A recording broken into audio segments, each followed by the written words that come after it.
Доброе утро, Республика! Доброе утро, наши дорогие телезрители на каналах НВК Саха Якутия-24. Программа «Утро Якутия», которая каждый день делает ваше утро бодрым. И сегодня в студии Руслан Ачиров, и мы сегодня с вами, конечно же, повстречаем наших отличных, прекрасных гостей в этой студии, пообщаемся на очень интересные темы. И вас ждут, конечно же, наши семейные, замечательные, теплые, ламповые сюжеты.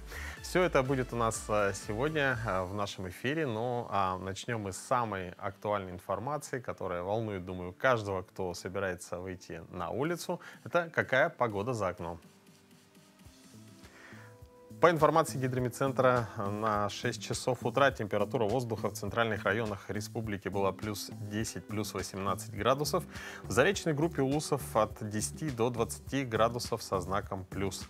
В южных плюс 13, плюс 16. В Вилюйской группе Улусов от 9 до 17 градусов выше нуля. В Нижнеленских плюс 6, плюс 18, в западных от 8 до 13 градусов выше нуля. В Колымо-Индигирской группе Улусов от плюс 2 до плюс 12 градусов. В Янских плюс 3, плюс 11, на северо-западе республики плюс 3, плюс 13. В городе Якутске температура воздуха на 6 часов утра составляла плюс 10 градусов. Атмосферное давление 747 миллиметров ртутного столба. Ветер северо-восточный 4 метра в секунду. Сегодня днем солнечно, ветер северо-восточный 5 метров в секунду, температура воздуха плюс 18 градусов. Погода сегодня достаточно хорошая, а сейчас давайте передадим слово нашим коллегам из блока новостей, чтобы узнать самые актуальные новости.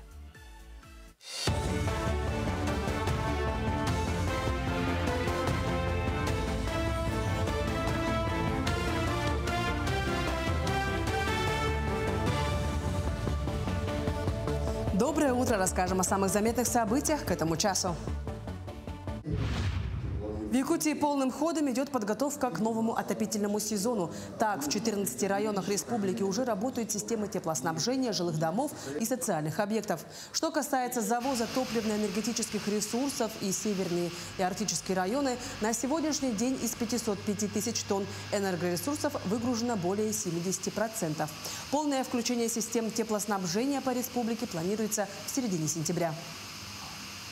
Самая важная задача сейчас является это доведение, доставка, топлива непосредственно на места. Это исполнение 100% ремонтных и инвестиционных программ наших предприятий и надежное обеспечение теплоснабжения, водоснабжения, водоотведения, да и в целом предоставление коммунальных услуг, в том числе электроснабжения, на территории Республики Саха-Якутия. Правительство России выделило 100 миллиардов рублей на субсидирование льготных ипотек. 53 миллиарда из общей суммы будет направлено на финансирование семейной ипотеки. Это позволит банкам сохранить в ипотечной программе ставку 6% для семей с маленькими детьми. 37 миллиардов рублей будет задействовано в субсидировании процентной ставки по кредитам, оформленным в рамках программы льготной ипотеки, которая завершилась в прошлом году. Также более 9 миллиардов будет направлено на поддерживание льготной 2% ставки для дальневосточной и арктической ипотеки. Дополнительные средства будут выделены из резервного фонда Кабинета министров. Вся страна масштабно отметила День Победы над милитаристской Японией и окончания Второй мировой войны. В Нюрбе состоялся торжественный митинг. Прошла церемония возложения венков к памятникам воину-освободителю и генералиссимусу Иосифу Сталину. Наша доблестная армия внесла решающий вклад в разгром японских сухопутных войск на континенте. Молниеносный удар войск лишил японское руководство шансов на переброску войск в метрополию из Китая, что спасло миллионы человеческих жизней.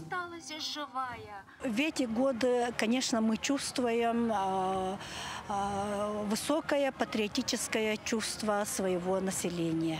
Из года в год, из мероприятия в мероприятие народ собирается и с высоким чувством ответственности и долго вспоминаем, даем дань тому поколению, победившему народу. То есть ты ставишь одну задачу, В Ленске летний лагерь «Алмаз» временно превратился в лекторий для молодых и перспективных специалистов из различных отраслей. На площадке состоялся первый районный кадровый конкурс «Время возможностей». За звание финалиста поборолись более 50 участников. Организаторами выступили Совет молодежи Ленского района.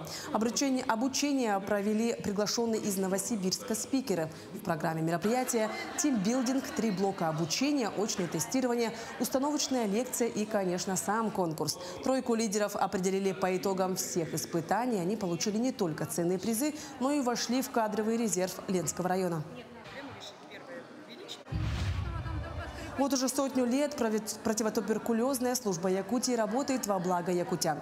За это время региональные фтизиатрические учреждения проделали большую работу, направленную на снижение уровня заболеваемости, которая снизилась в 50 раз, а смертность в 75.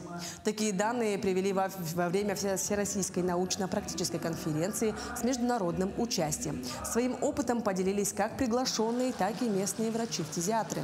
Основной упор во время собрания был сделан на обсуждение применения передовых технологий в борьбе с туберкулезом. Та методика, которая была заложена в основе этих исследований, она все равно до сих пор является родоначальником всех этих исследований.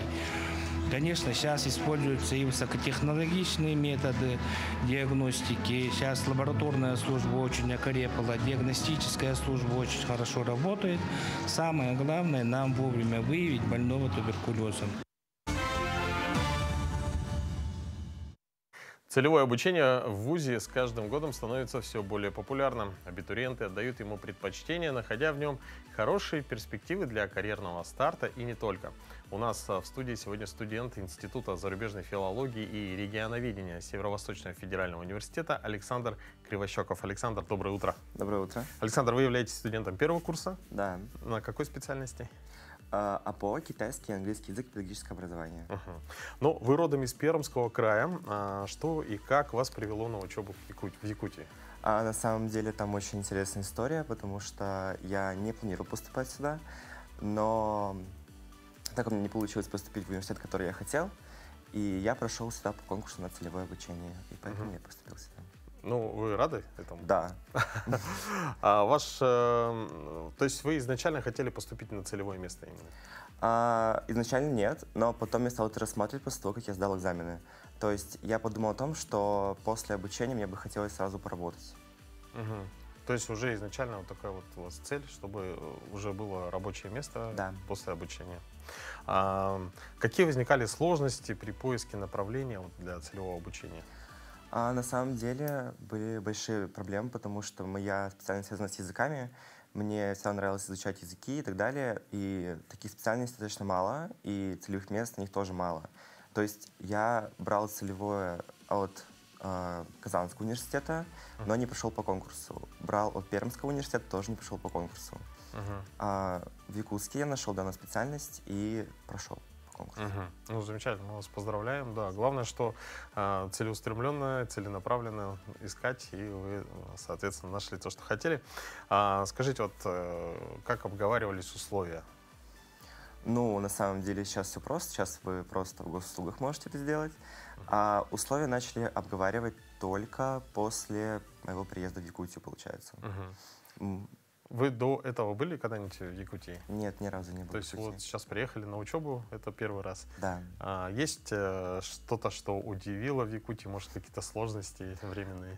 Ну, конечно, погода. Очень резко меняется погода, то есть утром может быть очень жарко, а вечером очень холодно. Цены намного выше, чем у меня в Пермском крае, а также язык, потому что большинство взрослых людей говорят на якутском языке, а я не знаю якутского языка. Ну, в целом еще впереди зима. Вы как-то готовитесь к этому морально? Да, морально. Минус 50 хотите увидеть? Туманы. Что-то изучали? То есть перед приездом в Якутию вот, смотрели, может, видео, ролики или еще что-то? Ну, я смотрел видеоролики только в социальных сетях моего университета. То есть я должен был бы участвовать в школе первокурсников от моего университета. И я просматривал соцсети, видеоролики, изучал, узнавал разное про те же профсоюзные организации моего университета и так далее. А сейчас обучение уже началось? Или да. Вы уже как-то влились? Да. Замечательно. Скажите, а вот кто занимался поиском организации? То есть именно вы сами или пользовались какими-то, может быть, специальными организациями, кто предоставляет такие услуги? Получается, через госуслуги. В госуслугах это можно сделать. Также это можно сделать на портале «Работа России». Изначально это сделано на портале «Работа России», а потом уже на госуслугах. Вот на ваш взгляд, какие плюсы и минусы целевого обучения? Минусы — это то, что тебе, конечно, придется потом после учебы отрабатывать, но также да и плюс, потому что у тебя будет рабочее место, у тебя будет уже опыт работы сразу после учебы. Из плюсов ты поступаешь на бюджетное место, тебе не нужно платить, и плюс у тебя также будет стипендия, как у бюджетников. Из минусов, наверное, больше ничего не смогу выделить. Ну, достаточно хорошо. То есть, ну, если вы выбрали такой вариант, то есть он вас удовлетворяет. А стипендия сколько сейчас у студентов? Какой размер узнавали уже? 5900, кажется. 5900? Да. А вы проживаете в общежитии или были какие-то сложности с заселением, или все прошло как по маслу? У меня прошло все прекрасно. Заселился в общежитие, все хорошо, проблем никаких не было. Кстати, сколько сейчас студентов проживает в комнате? Вообще какие условия? В моей комнате 3 студента. И получается у нас блоковое общежитие, то есть 2 комнаты на 1 ванную и на 1 туалет. Проживает 3, получается, человека, а в общем в блоке 6, насколько я знаю. Ну, здорово.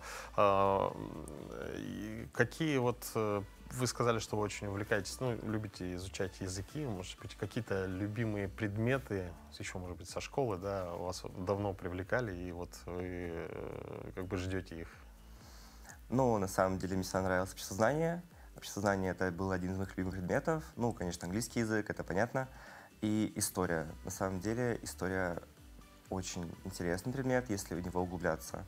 Некоторые говорят, что он очень скучный, нудный, неинтересный, но если ты не только заучиваешь даты и там какие-то последовательности, а больше углубляешься в историю, то тебе понравится. У вас в отделении китайский и английский язык, да? Вот китайский вы когда-нибудь сталкивались или вот будете впервые его изучать? Ну, сейчас, получается, впервые буду сталкиваться, потому что до этого я практически никогда не учил азиатские языки. Ну, на самом деле, вы только начинаете свою студенческую жизнь, да, но, может быть, уже есть какие-то советы будущим студентам или нынешним? Ну, самое главное — не бояться своих одногруппников. Я староста своей группы. Вы еще и староста? Да, я староста своей группы, я еще и активист Полсесфира, и ребята очень стесняются, как будто бы. Важно, чтобы вы не боялись студенчества, не боялись себя как-то проявлять. И главное, учитесь. Не нужно проводить пары. Ну, я думаю, что только начало учебы, так что, я думаю, вы сдружитесь, будет отличная, замечательная команда. Я сам заканчивал факультет иностранных языков, это замечательный институт. В общем, вам успехов, удачи в изучении и, конечно же, в учебе. Спасибо. Но являетесь ли вы студентом, школьником, работником или пенсионером, всех объединяет одно — желание провести день продуктивно и бодро. Ну а в этом нам, несомненно, каждое утро помогает утренняя зарядка. Доброе утро, меня зовут Ефимов Вячеслав, я руководитель спортивного клуба по парам.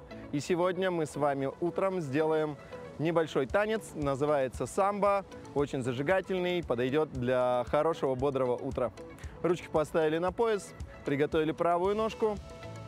Шагаем в сторону, ножку вытаскиваем, перед шагом выпрямляем и наступаем на нее. Раз. Ножку ставим назад, поднимаемся и опускаемся. 2. В другую сторону. Раз и 2. И раз и 2. И раз и 2. И раз и 2. На месте. Собираем ножки вместе, меняем на счет раз. Выносим назад и возвращаемся. 2. Меняем ножки. Раз, назад и 2. Меняем. Раз и 2. И последний раз. Раз и 2. С левой ножки начинаем все заново. В сторону. Выпрямить ножку, указать шаг. Раз и 2. Раз и 2. Раз и 2. Раз и два. Собираем ножки вместе. Раз и два. Раз и два. Раз и два. Раз и сначала. Раз и два. Раз и два. Перед тем, как станцевать в музыку, собрали ножки вместе, ручки поставили в сторону, одну ножку в сторону приготовили, бедрышками повращали, вращаем бедрышки, с ножки на ножку переходим. Угу. Ножки оставили на ширине плеч, ручки поставили на пояс. Делаем кружочки бедрышками. Правым бедрышком делаем один кружочек. Левым бедрышком один кружочек. Правым, левым. Кружочки начинаем всегда делать вперед. Коленочку сгибаем. На какую ножку делаем кружочек? Коленочка сгибается. Вниз, наверх, вниз, наверх, вниз, наверх, вниз, наверх, вниз, наверх, вниз, наверх, вниз, наверх, вниз, наверх. Приготовили ножку. Левую ножку приготовим и сделаем под музыку. Ручки на пояс поставили. В сторону шагаем. На месте. В сторону. На месте. В сторону. На месте.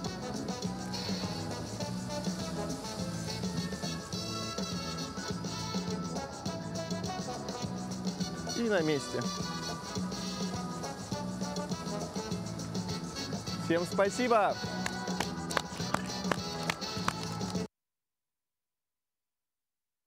Ну что, размялись, взбодрились, отлично. Ведь сегодня, судя по календарю, который мы перелистнули, очень спортивный день.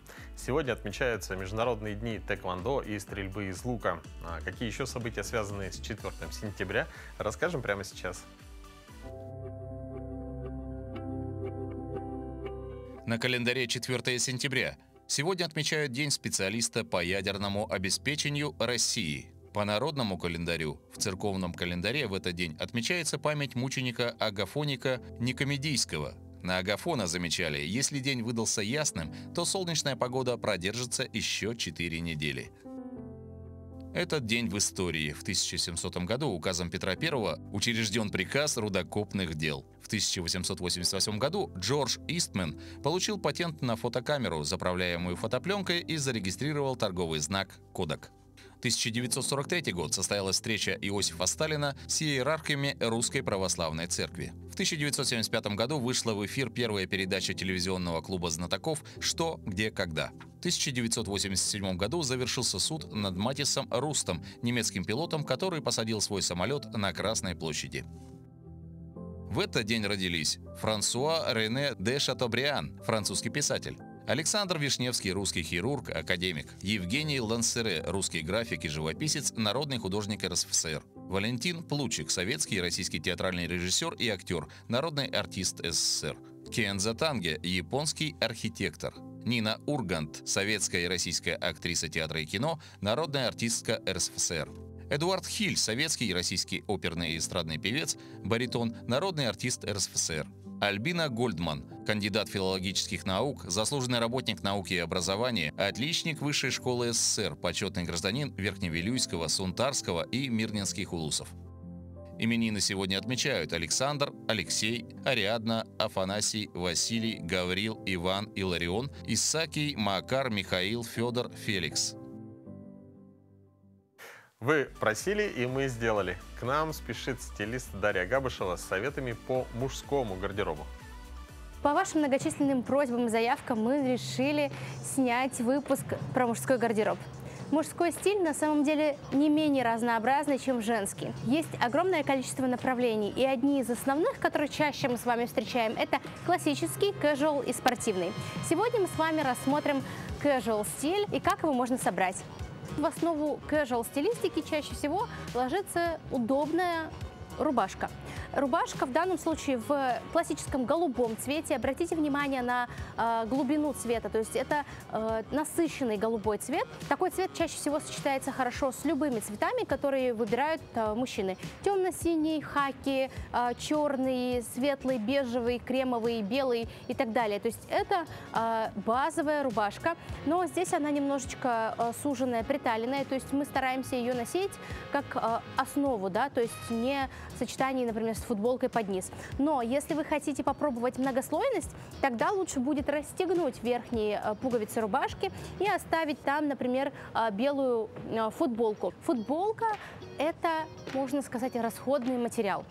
То есть футболки чаще всего у нас быстрее мораются, теряют свой внешний вид, да? Поэтому футболок должно быть в гардеробе много, особенно если вы их любите, если вам в них удобно. И неважно, эту футболку вы используете там на каждый день, может быть, носите только по выходным. Я рекомендую брать разные футболки. Сейчас я выбрала максимально простую, но обратите внимание, что здесь есть логотип. Когда у нас есть логотип или какой-то, может быть, картинка и так далее, тем самым футболка становится чуть-чуть сложнее, и ее уже будет трудно сочетать, например, с пиджаками, жакетами. Если вы хотите сделать свой гардероб максимально функциональным, выбирайте базовые футболки, которые идеально сидят по фигуре и из плотных, хороших, качественных материалов. Если вы не любите пиджаки, жакеты, твердые формы и джинсовые куртки вас тоже не устраивают, можно выбрать вариант плотной вельветовой рубашки и сделать ее в альтернативу джинсовой куртке. Выбираем нейтральный цвет, например, цвет Camel, это бежевый оттенок. Он классический, он идеально подходит под синие джинсы, хорошо будет смотреться с разными оттенками брюк, даже хорошо будет сочетаться и с яркими цветами футболок, которые, возможно, вы постараетесь носить под низ. Также такую рубашку можно носить поверх других рубашек. Есть один нюанс. Когда мы с вами составляем многослойный образ, мы стараемся выбирать первый слой, который ближе к телу, чтобы он был тоньше по материалу, чем второй. Поэтому второй у нас вельветовая рубашка, под низ можем выбрать хлопковую голубую, которую я показывала ранее. В летний период чаще всего мы обращаемся к более светлым оттенкам. Здесь у нас с вами бежевые такие брюки из льна, очень легкие. Возможно, такой материал подходит не всем, да, и не на каждой работе возможно такие носить, но можете выбрать материал поплотнее, например, из костюмной ткани, да, либо же, может быть, под джинсу, в общем, варианты. Но мы берем в основу с вами нейтральный бежевый оттенок, который идеально подойдет для casual стилистики. Есть один нюанс в светлых брюках. Это обувь. Когда мы с вами выбираем светлые брюки, обязательно старайтесь подобрать более светлую обувь, потому что чаще всего, когда мы с вами носим светлые брюки с черными кроссовками, с черными туфлями, чаще всего это выглядит дисгармонично и портит полностью весь силуэт. Также мы в гардероб обязательно стараемся внедрить джинсы. Джинсы на самом деле бывают совершенно разные. Здесь у нас с вами более классический вариант в голубом оттенке, такие более свободные джинсы. Сейчас актуальны джинсы, которые не плотно прилегают к телу, так, чтобы между вами и джинсами был воздух. Но мы с вами, как говорится, хорошо относимся к любым стилям. Если вы любите более узкие джинсы, это тоже приемлемо. Важно соблюдать момент с пропорциями. Если вы выбираете узкие брюки, то чаще всего верх у вас, скорее всего, тоже должен быть прилегающий к телу. Если вы выбираете объемные джинсы, старайтесь выбирать более свободный верх. В том случае ваш образ точно будет смотреться хорошо. Подобрав правильный базовый casual гардероб, вы точно сможете быть органичными в совершенно разных жизненных ситуациях, как на свидании, так и на работе. Поэтому обязательно обращайте внимание на то, что вы покупаете, на то, чтобы все это идеально сочеталось. Всем хорошей недели, будьте самыми стильными.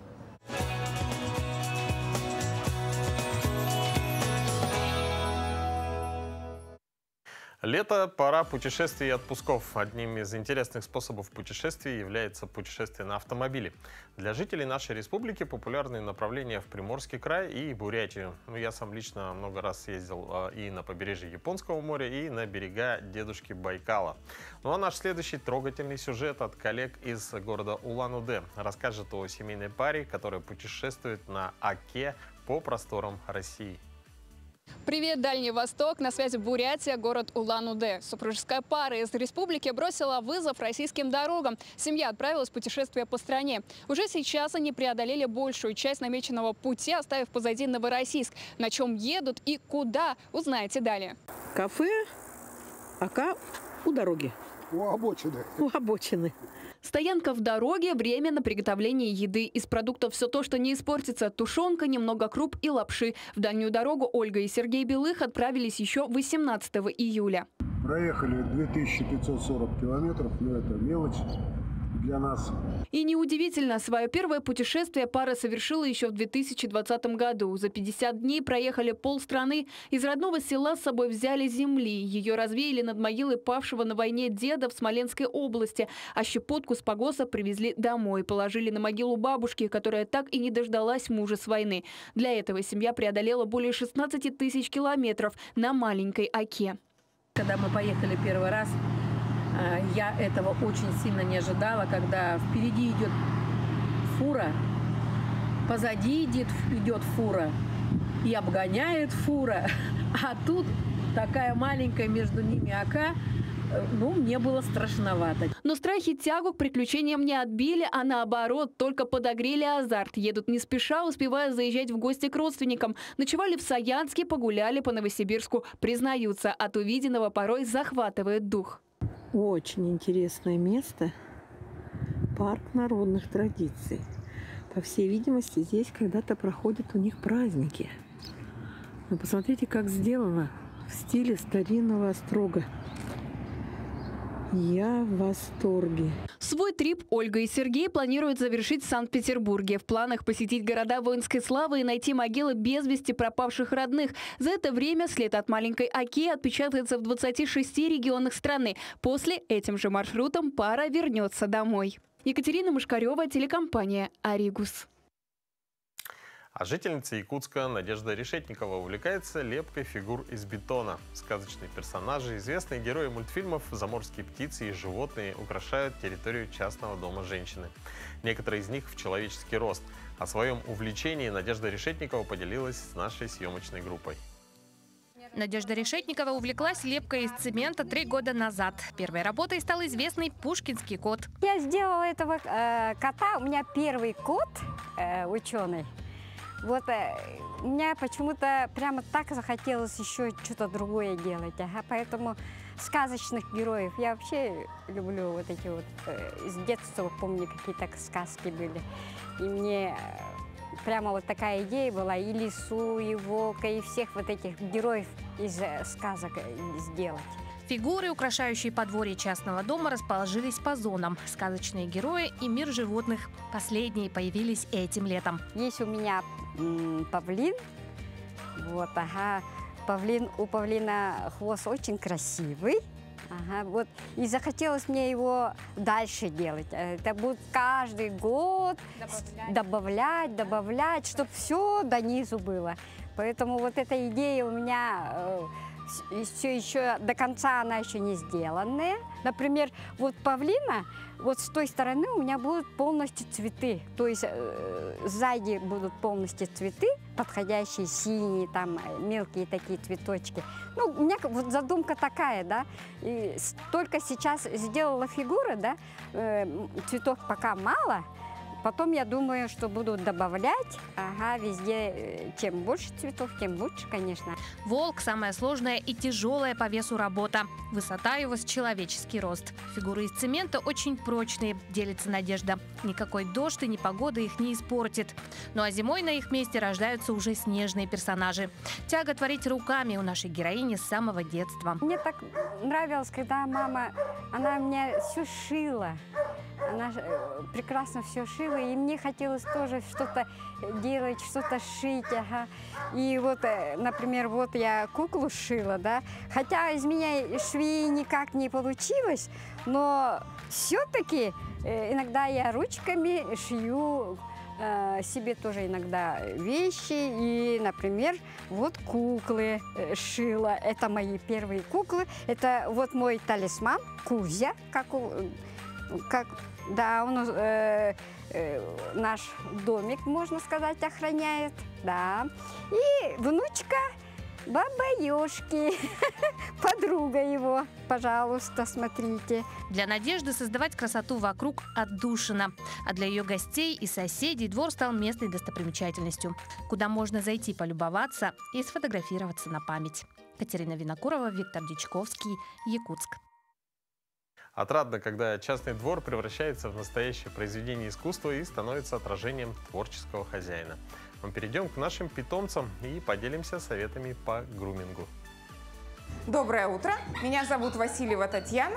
Я грумер студии груминга «Дамба». Сегодня мы поговорим о первом груминге щенка. Когда начинать, какие процедуры лучше делать. На первый груминг желательно приводить щенка в возрасте 3-4 месяцев. После того, как у него поставлены все вакцины, ревакцинацию тоже сделали и прошел карантин 7 дней. Рекомендуется первый груминг не делать сложные стрижки, а ограничиться купанием, расчесыванием, гигиеническая стрижка возле попы, где-то возле глаз, если лезут волосы, и стрижка когтей. В возрасте 5-6 месяцев, когда животное уже может выдержать стрижку в течение 1-2 часов, можно сделать полную стрижку животного. Владельцы могут приучать своих домашних животных, собак, к грумингу дома самостоятельно. Для этого нужно набраться терпения, спокойствия, свободным временем, потому что это может оказаться достаточно долго. Вы моете, чистите ушки, подстригаете когти, сушка феном обязательно тоже приучать с маленького возраста, чтобы в дальнейшем, когда они попали на груминг, у животного не было стресса. Будьте аккуратны, терпеливы, внимательны к своим питомцам и увидимся в следующем выпуске. Очень милый домашний питомец. Ну а сегодня четверг, 4 сентября. Это значит, что уже можно планировать свои выходные. Катерина Винокурова и рубрика «Киноафиша» спешат вам в этом помочь.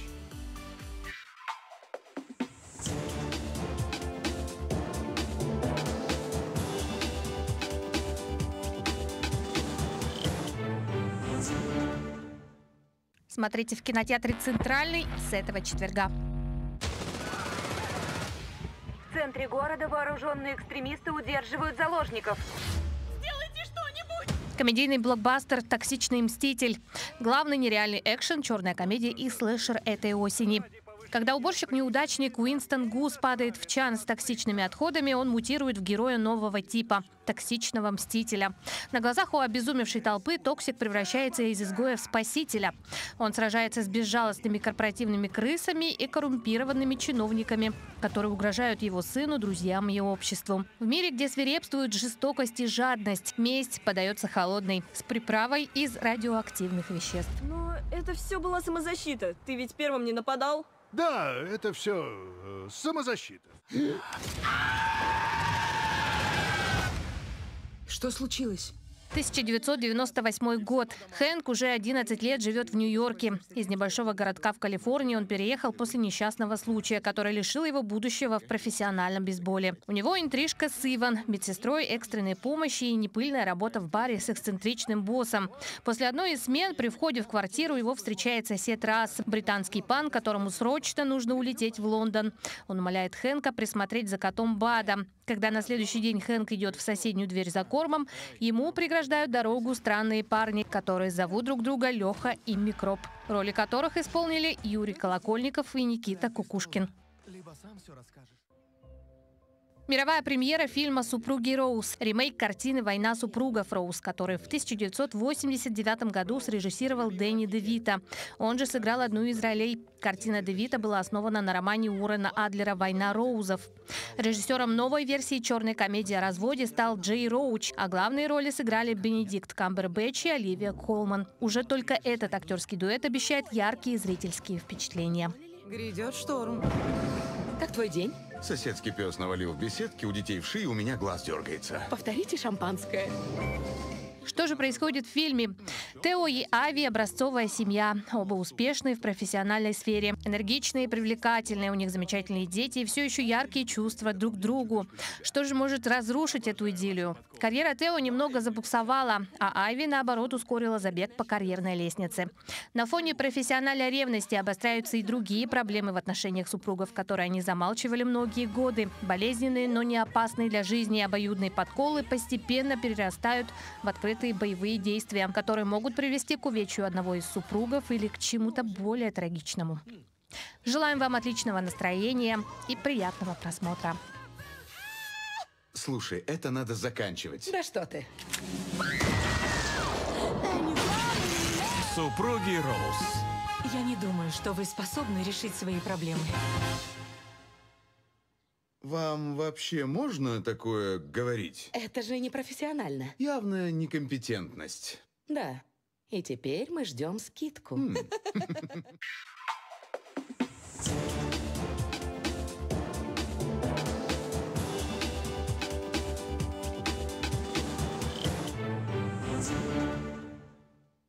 Но я думаю, мы помогли вам немного определиться с планами на грядущие выходные. Ну а прямо сейчас давайте узнаем самые актуальные новости к этому часу.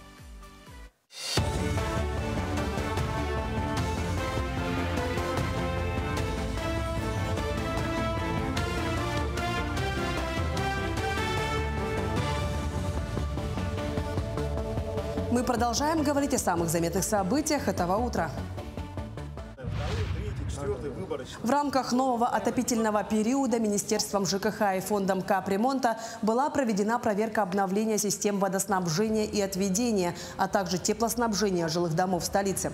Так было посещено 4 объекта жилого фонда, где недавно закончился капремонт труб и работы по фундаменту.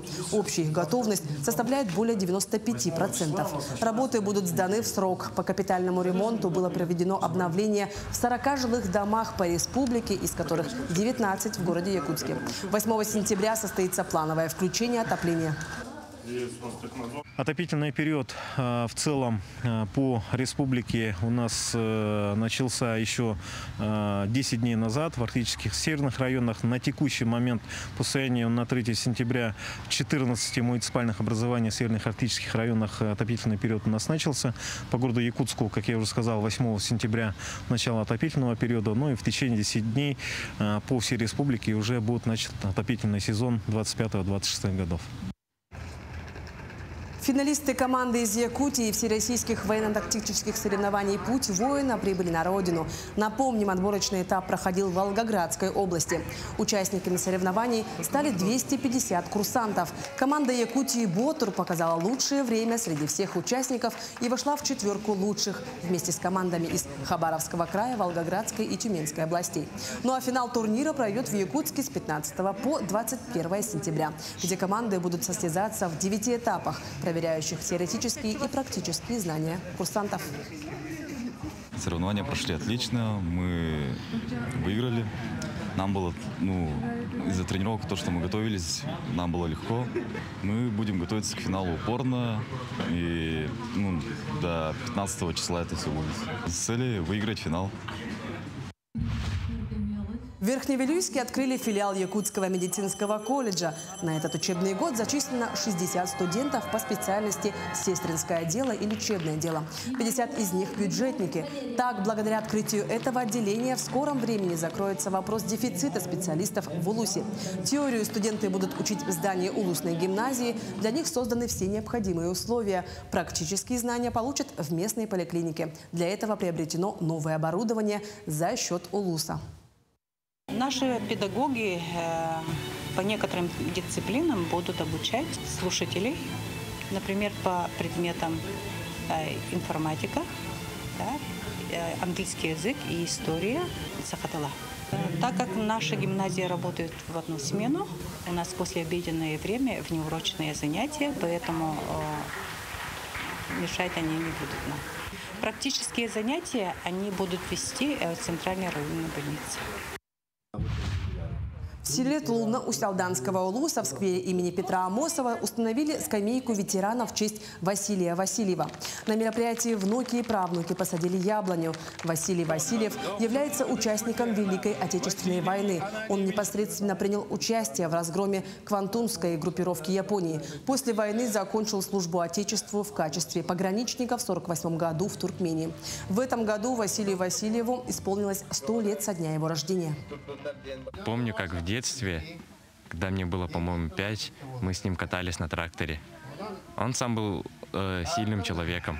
По его рассказам, то, что давно он ехал в город, в Исэх, участвовать в соревнованиях. Ему где-то было там 70 или 60 лет. И он участвовал с 18-летним юношей из Чорапче. И каждый раз становился вторым местом. Чему учил дедушка? Чему? Быть сильным, трудиться, работать и никогда не сдаваться. Такими были новости к этому часу. Всего хорошего и до встречи в эфире. 30 августа на Белом озере впервые в республике прошло событие, ставшее настоящим праздником для всех любителей парусного спорта. Городская парусная регата, проведенная в рамках мероприятий Федерации спортивного туризма. Напряженная борьба за победу держала зрителей в напряжении до самого финиша. А у нас в студии директор яхт-клуба Сергей Пономарев. Сергей Помогаев, извините. Сергей, доброе утро. Здравствуйте. Да, может быть, я тоже еще не совсем проснулся, как и многие наши телезрители, но, тем не менее, мы в этом им помогаем. Скажите, прошедшее событие стало по-настоящему праздником. В Якутии впервые ли оно прошло, или уже были такие подобные соревнования? Именно как официально первый раз. Вот, а так, ну, мы с 18 года проводим как бы клубные соревнования, неофициальные свои. А это вот прямо официально и еще плюс на категорию сдавали. То есть уже такой, это же под эгидой, получается, Российской Федерации, да? То есть если победитель, он может получить категорию определенную. Да, все верно. Скажите, вот кто принимал участие и какие были представлены категории? Ну, принимало 5 команд взрослых, 2 команды юниоры принимали. И в основном, как бы, костяк это был те, которые у нас с 22 года занимались по гранду, фонду президентского гранта. Проект назывался «Паруса в городе». Вот он как бы до сих пор, как бы, наш этот проект работает с того года. Ну, я думаю, что прошедшая парусная регата, то есть она уже на более таком официальном, на более высоком уровне прошла. Можно ли сказать, что парусный спорт в Якутии развивается? И вообще, как обстоят дела? Скажем так, парусный туристический спорт развивается. Да, разные вещи. Да, у него там 4 направления парусного спорта. И вот мы стараемся как бы любительский и туристический развивать. А чем отличается? То есть, ну, есть любительский, это где вот мы как клубный проводим как бы между собой, да, есть профессиональный, где вот официальный в России, допустим, и есть туристический, где вот походы всякие под парусами как бы, да, и есть еще этот, когда далеко уходишь, забыл. Ну и 4-е направление, которое тоже нам пока не для нас. Проходила на Белом озере, но я вот представляю, что, допустим, под парусами можно ходить в большом водоеме, да, то есть, но я знаю также, что и по реке Лена, например, да, можно передвигаться на парусном судне. На Лене примерно у нас сейчас 8 яхт, наверное, в городе. 8 яхт. Ну, 8 я знаю пока, 8 человек. А вот, например, дует встречный ветер, а вы двигаетесь против течения. Там можно и против течения, и сразу же и против ветра двигаться. Это там какие-то сложности возникают с этим? Ну, сама скорость течения, как бы, в основном, и, ну, чтобы двигаться, надо пространство широкое. То есть это движение происходит как бы... Да, как елочка, галсами идешь против ветра, как бы. Правда ли, что ребята, которые участвовали в соревнованиях и вообще любят заниматься, да, парусным спортом, сами строят в том числе и суда? И сам яхт-клуб как бы появился благодаря тому, что мы все яхты сами строим. У нас сейчас флот, детские яхты 14 мы построили сами с детишками в Институте водного транспорта, в судомодельном кружке. И 10 весельных лодок построили там же. Достаточно большое количество. Ребята прямо на сколько процентов работы выполняют сами дети? Ну, занятие 2 часа проходило, вот они час конкретно лодку строили, потом у них как бы силы кончаются, они там делают какие-то маленькие, ну, там, кто-то пистолетик, там, что-то лодочку кто-то строит уже как бы.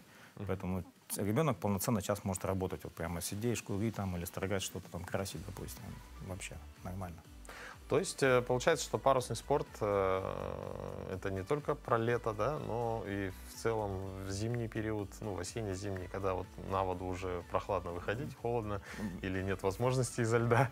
То есть занимаются в кружке, да, ребята? Да, круглый год получается. Ну, даже в межсезонье у нас есть яхта, которая буер называется, она на колесиках. Можно на Упсхотыне, там хороший ветер, прям по асфальту погонять на ней. То есть можно тренироваться даже без воды. Угу.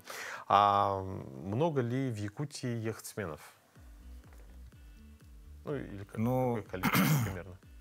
Если считать, вот как бы 8-9 яхт на реке, как бы это частники находятся, да, они в своей каше как бы варятся. А у нас, наверное, ну, если взрослых, где-то человек 15, наверное, допустим. А детей у нас каждый год где-то по 45 детей обучается. Из них, допустим, где-то половина уже 2-й, 3-й год. Кто-то 5 лет уже занимается постоянно с нами. Сейчас возрастает ли интерес к парусному спорту в Якутии, ну, в частности в Якутске? Ну, благодаря Федерации спортивного туризма как бы очень сильно как бы началось развитие у нас. Потому что вместе с ними мы работаем, и, соответственно, у нас как бы походы увеличились, плюс категорийные походы пошли, и людям это интересно. Вот, особенно как бы, ну, радует то, что вот идешь в походе, и с тобой эти походники, которые первый раз на воде. Вот пешики там или кто по горам ходит, да, там, или на байдарках сплавляется, и они такие идут под парусами, такие: вау, мы не гребем целый день, нас пара стащит, как бы, прям вот удовольствие получает от этого. Да, кстати, ну, если, допустим, когда человек возвращается со сплава, делает видеоролик очень красивый, очень романтичный, да, такой очень динамичный, да, в каких-то случаях, а потом показывает реальность, то есть это и мошки, да, то есть и, допустим, ну, такие сложности именно туризма, да, но это, в этом тоже есть свое удовольствие. А что означает категорийный поход под парусами, да, получается, с парусами? Да, получается, да. Ну, допустим, мы категорию получили, да, а где-то, скажем, вот сейчас вот в Владивостоке проходит соревнования тоже на катамаранах парусах, да, и туда без категории не пустят тебя уже. Угу. То есть, пройдя поход у нас в Якутске, да, можно получить категорию и благодаря этому принять участие уже в где-то уже в России, допустим, можешь выезжать. Но это везде так же и по сплавам, допустим, сначала маленький сплав ты получаешь категорию, потом уже на более хороший сплав ты можешь пойти, допустим. Угу. А какие ваши дальнейшие планы? Я слышал, что планируется участие в выездных соревнованиях. Ну, надеюсь, мы на следующий год соберем команду и съездим в Владивосток к ним. Посмотрим, как получится, да. Ну, опять же, все же работают кто-то. Вот у нас, кстати, много пенсионеров, людей уже как бы отдыхают, так как не надо такой большой физической выкладки в парусном спорте. Я, наоборот, думал, что там это вот когда вот в профессиональном они, да, они всю зиму там качаются, как бы, ну, готовятся, там, а физика нужна. А здесь как бы ты как бы кайфуешь, просто отдыхаешь, наслаждаешься. Главное опыт, теория, практика и все. Можно любому как бы этому планктону офисному пойти и стать хорошим яхтсменом. И, ну, еще завершающий вопрос. В ваш кружок набираются ли сейчас дети или вообще, ну, как можно обратиться куда? Сентябрь у нас как бы отпуск, то, что дети начинают, да. 12-го сейчас будет регата на ялах, Институт водного транспорта проводит на 202-м. А с 1 октября столярка открывается детская, ну и взрослая тоже. Ну, спасибо вам большое. Желаем вам успехов и развития парусного спорта в Якутии. Спасибо. Спасибо. Ну, капитан судна должен обладать немалыми организационно-управленческими способностями. А в какой профессии к этому еще добавляется творческий аспект? Наша рубрика «Моя профессия» расскажет вам о профессии дирижера оркестра. Меня зовут Николай Пикутский. Я являюсь дирижером Государственного театра оперы и балета Республики Саха-Якутия, доцентом кафедры музыкального искусства Арктического государственного института культуры и искусств. В детстве я наблюдал за симфоническими оркестрами по телевизору, слушал записи по радио, наблюдал за тем, что делает дирижер. Мне было это интересно, но такой мечты в детстве не было. В детстве были другие заботы. Это ежедневная музыкальная школа, среднеобразовательная школа и, конечно же, дворовый футбол. К дирижированию я пришел позже, когда закончил первое высшее музыкальное образование. Мне стал интересовать оркестр. Первоначально это был оркестр народных инструментов. Начиная работать в институте, я начал интересоваться театром, оперы, балета. И, конечно же, меня начал интересовать симфонический оркестр. Я ходил на репетиции к дирижерам, действующим в то время, приглашенным дирижерам. Меня все это больше и больше поглощало. И как-то мне директор театра сказал: езжай, поступай, и тогда у тебя будет возможность соприкасаться, стоять за пультом симфонического оркестра. Я поставил себе цель, поступил в Нижегородскую консерваторию. И уже с того момента я уже 19 лет работаю в театре оперы и балета и 25 лет в Арктическом государственном институте культуры и искусств. Когда я стал дирижером, я понял, что нет лучше инструмента, чем оркестр, симфонический оркестр. И когда ты соприкасаешься с такими великими творениями, как «Щелкунчик» Чайковского или «Богема» Пучини, нет ничего лучше. За это я люблю свою профессию. Да, конечно, профессия дирижера, она очень сложная. В ней сложности хоть отбавляй. К этой профессии надо долго-долго идти. Но и главное учиться. И очень много упорно работать с самого детства, с музыкальной школы. Надо научиться сначала играть на каком-то инструменте, или петь, или стать хоровым дирижером, или пианистом, или скрипачом, или баянистом. Закончить по этому инструменту высшее образование, а потом уже поступить уже именно конкретно в консерваторию на оперно-симфонического дирижера. Тут главное очень много работать, познавать и учиться. Ну и, конечно, надо иметь желание, огромное желание и терпение. Когда ты стоишь за пультом, твоя задача объединить в единый ансамбль и оркестр, и хор, и солистов, и балет.